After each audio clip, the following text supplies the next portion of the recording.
So before I talk about this next subject, I have to stop and I've got to put on a special pair of glasses that I've picked up for just these occasions.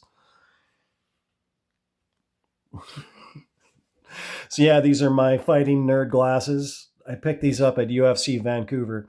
Of all the things that you can say about this sport, the one thing that you can't knock it for is its sense of humor. And I actually think that the sense of humor of MMA is probably the most important thing about this sport. In particular, this is one thing I think it kind of started as a bit of a gag amongst a bunch of fighters in Brazil, and now it's on the merch table.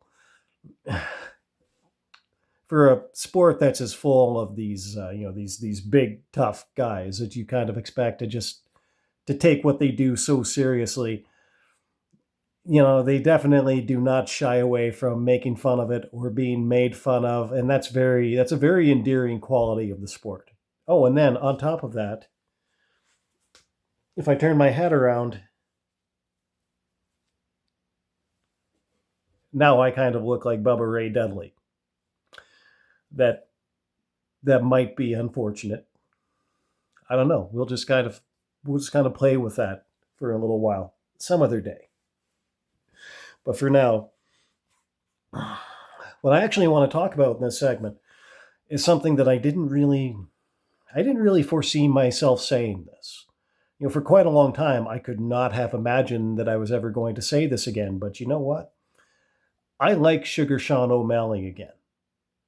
It's been a long time since I liked Sugar Sean O'Malley. In fact, I haven't liked Sugar Sean O'Malley since he lost that fight to Cheeto Vera. It was his first UFC loss, but Cheeto beat him fair and square, regardless of whatever Sean ever had to excuses that he had to make about that. Cheeto Vera beat Sean O'Malley fair and square.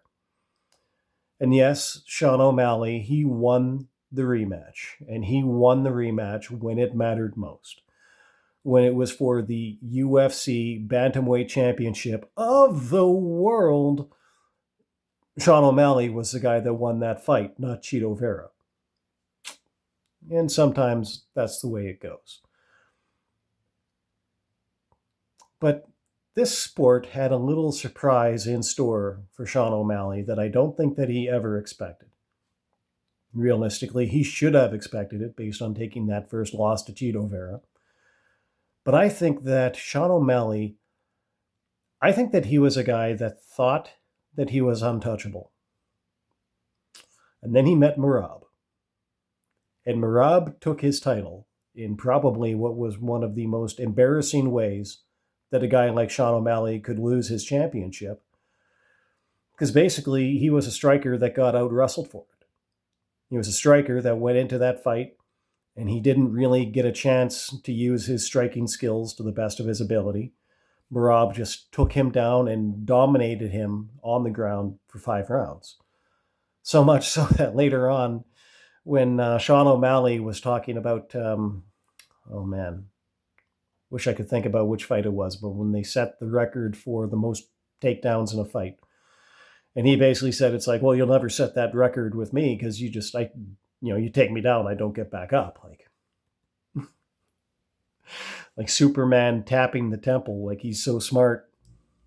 But that was a very endearing moment because that was kind of where it was starting to show that Sean O'Malley is starting to have a sense of humor about, just maybe not so much just having a sense of humor about, having a little bit more humility, but he was becoming a lot more humble and he was starting to become a little bit more self deprecating. And as the months kind of went on, over more than a year, and he just kind of started to kind of like develop this self deprecating side of his character.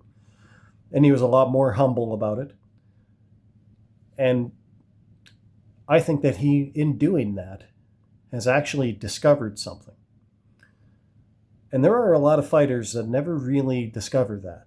Once they start to think that they're untouchable, once they start to get touched, they kind of lose heart for this sport and they kind of slowly kind of fade away. Which, right now, that could change. But it seems to be what happened with Israel Adesanya. He was the undefeated middleweight champion of the world. and then he lost, and then he got it back, and then he lost it again, and then he lost some more. And it's kind of starting to look like not only has Israel Adesanya learned that he can be touched, but it seems like he's kind of forgotten that he can go out and touch the other guy. And I think that maybe a lot of people might have thought that Sean O'Malley was at risk of drawing that same conclusion. He's just discovered that in fact he can be touched. Maybe sometimes you forget that you can actually go out and touch the other guy. But in his fight with Song Yadong here this last weekend, Sean O'Malley has shown that no, he hasn't forgotten that. But I think that just in having discovered that in fact he can be touched, that he's not untouchable, I think that Sean O'Malley has unlocked an important detail that is going to allow himself to get to a higher level in this sport. A higher level of his discipline than he was at before. And I think that it's something that you just can't get to until you acknowledge the fact that you're not already there. And for a lot of years, Sean O'Malley, he wasn't really fighting the top level of competition, but he spent all of that time acting as if he was already at the top level of the sport. And then he ran into Merab Dvalishvili. And Merab Dvalishvili was at a level that was higher than where Sean O'Malley was.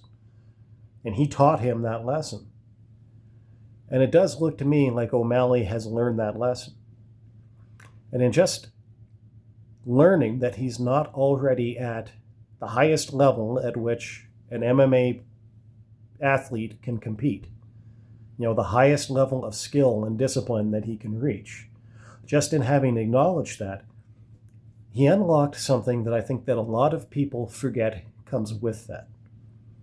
So once you make that acknowledgement, you're now able to go out and do the work that you needed to do to actually get to that next level up. And to the next level up after that one.